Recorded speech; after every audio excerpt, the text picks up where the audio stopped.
One of the most sadistic, brutal villains in Jujutsu Kaisen is none other than Toji Fushiguro. Today we'll be diving into his story within the series. Toji is about the same height as Gojo with a muscular frame. He has shaggy black hair with the same spiky texture as Megumi's. They also share the same eye color, green. Toji's most distinguishable feature is perhaps his facial scar, which runs over the right side of his lips. When not doing mercenary work, he wears rather casual attire, a matching long sleeve pants set with sandals. Once on the job, Toji wears a black shirt, somewhat baggy tan pants, and black slippers. He also sports his cursed spirit worm, which is typically wrapped around him. Speaking of the spirit, let's go over Toji's abilities and arsenal. Unlike his family, Toji was born with no cursed energy. Of course, this also means no cursed technique. Instead, he was gifted with Heavenly Restriction. Heavenly Restriction can refer to someone having immense cursed energy and a weak body, or in Toji's case, a body completely free of cursed energy in exchange for enhanced senses and physical capabilities. It's interesting to note that being a twin can hamper Heavenly Restriction. Speaking of, this isn't exclusive to Toji. His cousin, Maki Zenin, originally possessed a less realized Heavenly Restricted body. Like Toji, she is physically gifted in such a way that she can fight non-sorcerers. Through her, the lineage of Heavenly Restriction of Toji lives on. But that's enough about Maki, let's dive back into Toji. Toji was fast enough to keep up with sorcerers and could trail people via smell and footprints alone. His body itself was also mildly resistant to damage. At one point, he is blasted into a building and doesn't even break any bones. But before we go any further, don't forget to smash that like button and subscribe for some plot armor today. We're approaching 500,000 subscribers and could use all the help we can get. Now back to Toji. Toji is also well stacked in cursed tools. He has tamed the cursed spirit worm and they act in a master-servant relationship. In the fanbook, it's mentioned that Toji achieved this by training it like a pet. However, there isn't a mutual trust between the two. This is interesting and sort of bizarre considering Toji transports the spirit by swallowing it. Swallowing a curse also seems to not negatively affect Toji, which is the complete opposite for other sorcerers. Suguru Geto refers to eating a curse like ingesting a rag used to wipe up vomit, yet Toji does so without any discomfort. It's possible that this is due to Toji's Heavenly Restriction. No curse energy could nullify the negative effects of swallowing a curse. That being said, the worm carries traditional weapons and cursed tools for Toji. Being skilled in weapons, Toji has a variety of weapons within his arsenal. Not only that, but Toji has such honed senses he can detect immediate danger within a fight. Finally, he also possesses an analytical, tactical mind, allowing him to come up with counter plans on the fly.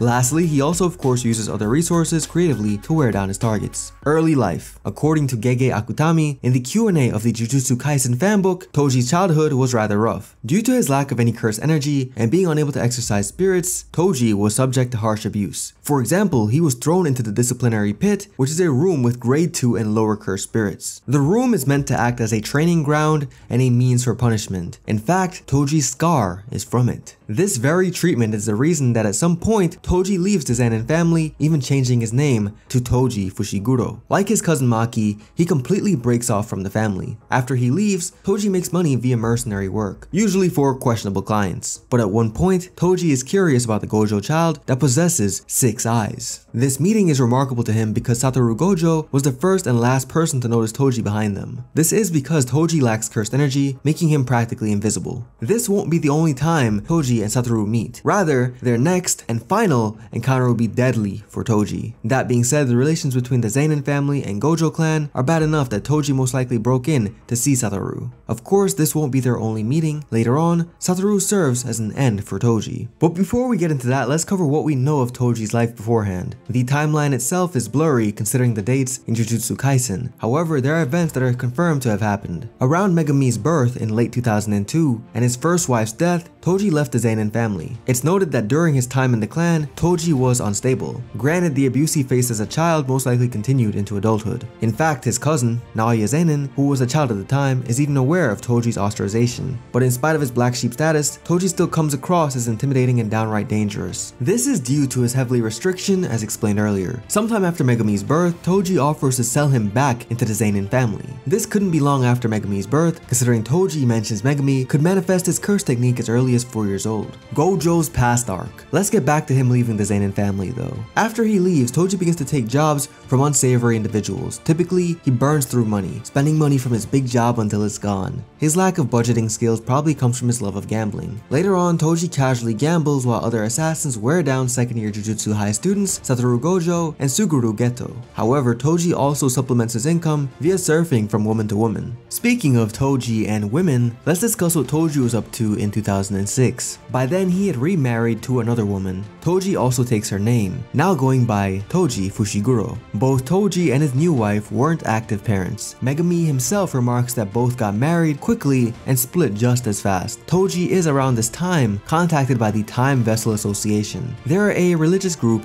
that worships a pure Master Tengen as their god. The association offers Toji money to assassinate the next Star Plasma vessel. Of course he takes the job. Unfortunately, Toji isn't quick to act. He uses the money to create an ad on a dark website meant for sorcerers. The ad itself has a deadline of 40 hours. While at a horse race, Toji tells the mediator, Shiyu Kong, he's using the hitmen drawn to the bounty to wear down the vessel's bodyguards. Toji also admits he's aware that one of them is Satoru, going on to say, we're talking about the Gojo family boy here, can't just nonchalantly walk in. Which is a fair assumption to make. As a child, Satoru could sense Toji despite his lack of cursed energy, making the second-year student a formidable opponent. After all, Toji relies on his invisibility. As Shiyu leaves, he refers to Toji as Sorcerer Killer. He also asks about Megumi, but let's address Toji's line of work first. Toji has clearly made a name for himself with sorcerer assassinations, yet in the Jujutsu world, Toji doesn't have a grade because there's no interest in those gifted with heavenly restriction. That aside, Toji is still able to keep up with sorcerers even without cursed tools. Now, regarding Megumi by this time, Toji has all but forgotten about his son. When Shiyu asks about him, Toji is confused, if not completely disinterested. The trauma of losing his first love obviously had an impact. He could not even remember his own son, despite having a part in naming him. The amnesia could also be related to Toji wanting to forget anything that had to do with his own family.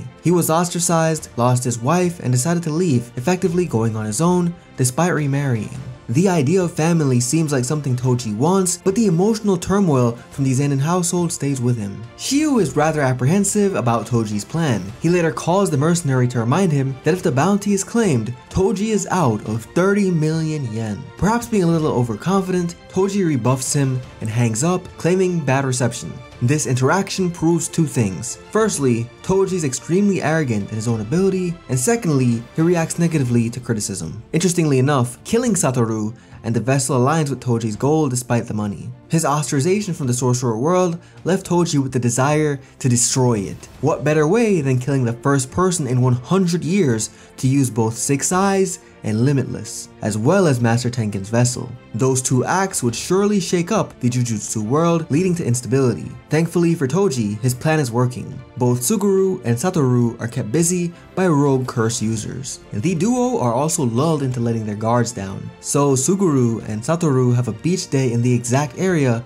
they rescued the vessel's caretaker, Misato Kuroi. Toji's plan goes perfectly, allowing him to sneak attack 4 hours after the bounty was lifted, an attack that takes place within Jujutsu High. Toji is able to stab Satoru right through the chest without Satoru even noticing his presence. To achieve this, Toji used a regular katana instead of a cursed tool. Despite having no cursed energy, a cursed tool would still deactivate his invisibility. The sword through the chest isn't what kills Satoru though. Toji didn't hit any vital organs, and Satoru reinforced himself with cursed energy. Realizing the threat, Suguru summons a massive worm curse that swallows Toji. Now it's gotten interesting. Toji easily cuts through the curse with a cursed tool that looks similar to Dragon Bone, just minus the 3 engines. Not much is known about that sword, but it is worth 500,000 yen. It's important to note that Toji wears a cursed spirit in the shape of a worm around him. The curse acts as a weapon cache, yet to avoid going undetected, Toji will swallow the curse for transportation. Satoru and Suguru decide to split up, and Satoru will take Toji on, while Suguru takes the vessel to merge with Master Tengen. However, this will all be in vain. After destroying the worm curse, Toji gloats he was the one who set up the bounty. This was all part of his plan. He does prove to be a thorn in Satoru's side though. Toji dodges Satoru's attack, and Satoru himself is unable to locate the sorcerer killer. He uses his technique to clear space, but is unable to find Toji. Being of a keen tactical mind, Toji sends a horde of flyheads to further obscure Satoru's vision. Even Toji knows Satoru is a difficult opponent, despite the fact that Toji has heavenly restriction. With this distraction, Toji gets in close and fatally stabs Satoru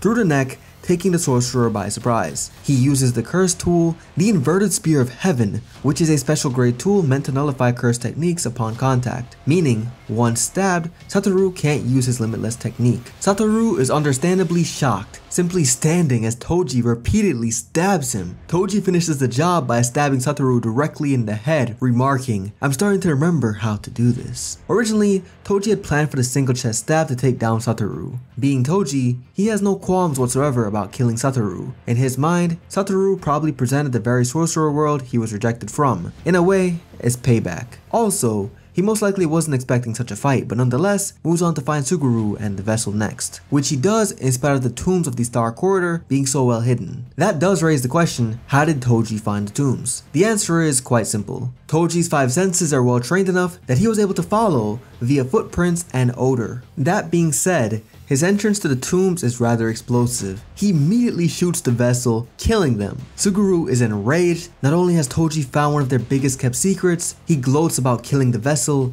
and Satoru. Besides that, Toji also explains his cursed spirit weapons cache and why he used a normal weapon to begin with. He doesn't do it in an educative manner. He's still gloating and talking down to Suguru.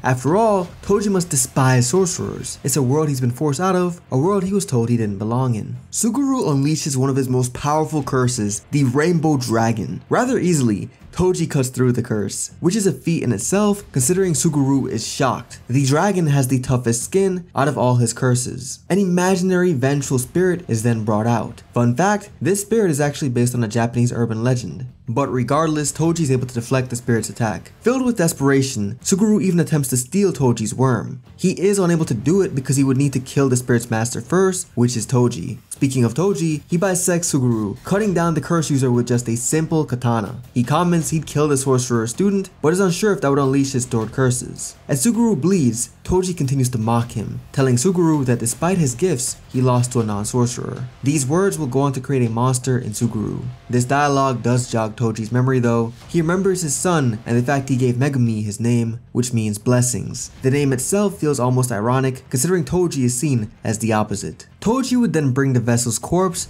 to the Time Association headquarters, and after he receives his money for the assassination, Toji is greeted by none other than Satoru. The sorcerer student has a mad look to him and is still covered in his own blood. Toji is extremely surprised to be face to face with the sorcerer he surely killed. He was so sure he had eradicated the 6 eyes, yet Satoru stands before him, delirious and alive. Satoru explains how he survived by using reverse curse technique. To no one's surprise, Toji regains his cool demeanor. Surely, if he could kill the most powerful sorcerer once, he can do it again. The two then fight. Toji uses his immense speed and the inverted spear of heaven. Unfortunately, none of his attacks land. Satoru is able to effortlessly avoid him. Instead, Toji is the one who takes a blow. The impact itself is insane, and yet Toji somehow survives, even without broken bones. To which Satoru says, "You're a monster." It's a comment that fits Toji perfectly. His heavenly restriction gives him such ridiculous physical prowess and durability. Not to mention,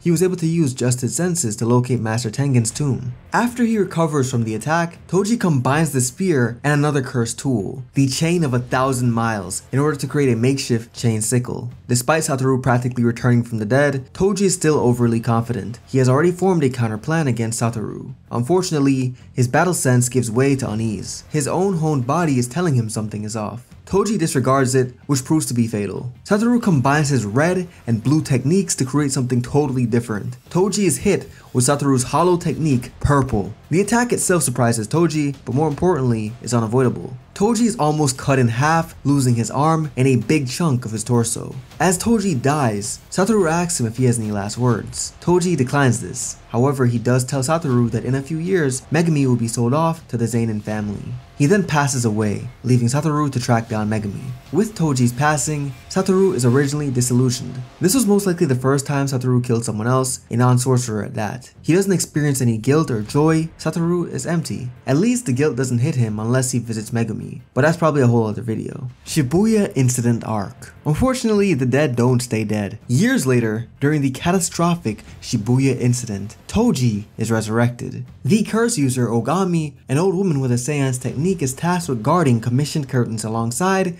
Ogami's grandson. There is no blood relation. Ogami kidnaps children to raise and act as her grandchildren, but perhaps they're also meant to be vessels for Ogami's technique. Saiyans allows Ogami or another person to transform into a dead person, though there is a catch. The technique ends once the transformed runs out of curse energy. As we know, Toji lacks exactly that. So when Ogami transforms her grandson with Toji's body information, the grandson's soul is overwritten.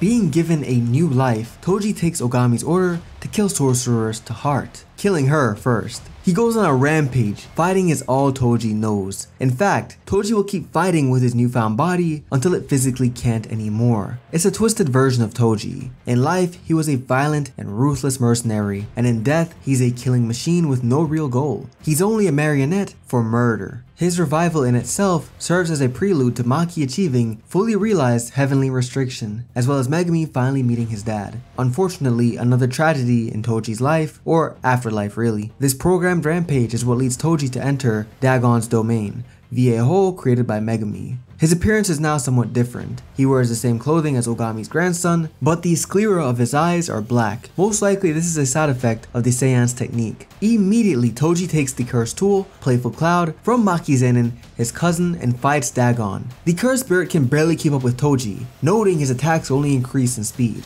Truthfully, Playful Cloud is the perfect weapon for Toji to wield. It doesn't have a cursed technique, therefore, the power of Playful Cloud correlates to the user's raw strength. To further augment his lethality, Toji sharpens Playful Cloud by rubbing the 3/4 staff against itself. He impales Dagon repeatedly with it, exercising the curse. This puppet of carnage then turns his attention to Megumi, Maki, Naobito Zenin, Toji's uncle, and Kento Nanami. He takes Megumi outside so fast that Megumi doesn't have time to react. Toji's speed reminds Megumi of Sukuna. Now outside, Megumi tries to evade him using Rapid Escape Shikigami. Regrettably, his smokescreen is no match for Toji. Megumi then runs and Toji gives chase. The two end up in an alleyway where Toji sets off a shadow trap by Megumi. Unfortunately, his Sukuna-like reflexes completely avoid Megumi's attack. For whatever reason, seeing Megumi so determined jumpstarts a memory for Toji. He remembers when he met with Naobito to discuss selling Megumi back into the family. Toji asks for Megumi's name. Of course, he replies, Fushiguro. Seemingly relieved and out of his murderous rampage, Toji says it's good he didn't take the Zenin name, and then takes his own knife, stabbing himself in the head, laying dead at Megumi's feet. It's a tragic moment in a way. Toji dies so he won't be used as an instrument against his own son, someone who he couldn't even remember during his life and yet now seemingly recognized. Megumi is shocked and rather confused. He doesn't even remember his dad. He was too young and Toji wasn't around. However, he does seemingly connect the dots, but decides to ignore it because he's injured. And that about covers the life and rebirth of Toji. Thank you so much for watching to the very end. Until next time, keep that flower on you. I'm KJ. Have a great day. Goodbye.